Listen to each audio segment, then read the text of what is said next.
لبيك اللهم لبيك। 18 থেকে 20 লাখ মানুষের একসঙ্গে উপস্থিতি, এমন দৃশ্য পৃথিবীতে খুব কমই দেখা যায়। এবারের হজে মানুষের ঢল দেখে বিস্মিত পুরো বিশ্ব।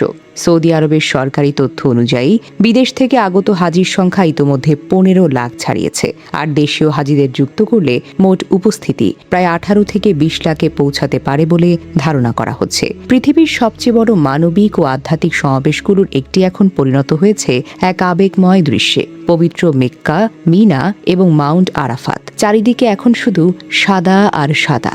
যত দূর চোখ যায় লাখো মানুষের ইহিরামের সাদা কাপড়ে ঢেকে গেছে পাহাড়, রাস্তা, তাঁবুর শহর আর বিস্তীর্ণ প্রান্তর। মনে হয় যেন পৃথিবীর সব রং মুছে গিয়ে একটাই রং বেঁচে আছে, সাদার রং, পবিত্রতার রং, আত্মসমর্পণের রং।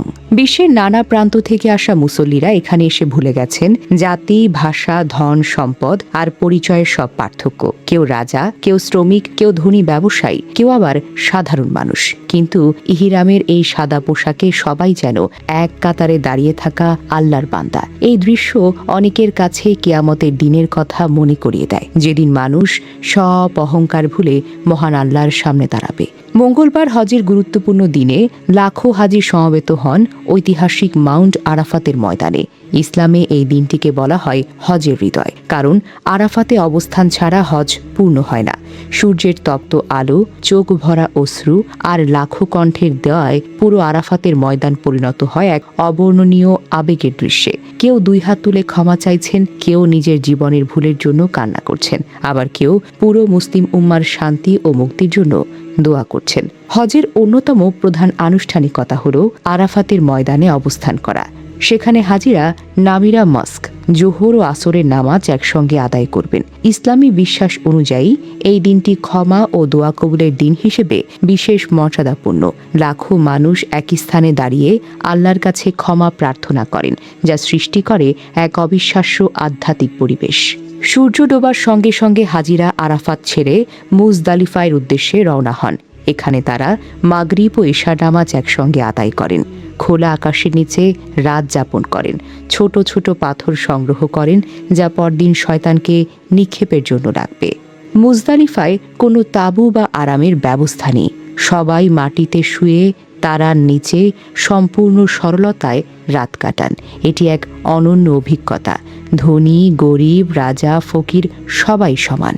ভোরে ফজরের নামাজের পর হাজিরা মিনায় ফিরে যান এবং জামরাতে প্রথমবার শয়তানকে পাথর ছুঁড়ে মারেন। এরপর কুরবানি, মাথা মুড়ানো ও তাওয়াফে ইফাদা করেন। এই সময়টায় লাখো মানুষ একসাথে আল্লাহর সামনে নত হয়ে ক্ষমা চান। এই দৃশ্য দেখলে চোখ যেন ভিজে যায়। এটি কিয়ামতের দিনের একটি ছোট্ট প্রতিচ্ছবি, যেখানে সবাই সমান, শুধু আমলই গুরুত্বপূর্ণ। সৌদি আরব গত 50 বছরে প্রায় 9,58,00,000 হাজিকে সেবা দিয়েছে। এবারের হজে তারা অত্যাধুনিক প্রযুক্তি, এআই বা কৃত্রিম বুদ্ধিমত্তা ব্যবহার করেছে। কোথায় ভিড় বাড়ছে, কোথায় দুর্ঘটনার ঝুঁকি, কোথায় রাস্তা বন্ধ করতে হবে, সবকিছু রিয়েল টাইমে পর্যবেক্ষণ করা হচ্ছে স্মার্ট ক্যামেরা ও ডিজিটাল মনিটরিংয়ের মাধ্যমে। পুরো পবিত্র এলাকা জুড়ে চালু করা হয়েছে ফুল 5G নেটওয়ার্কও। চরম গরমের মধ্যেও লাখো মানুষ ছুটে যাচ্ছেন আল্লাহর ঘরের দিকে।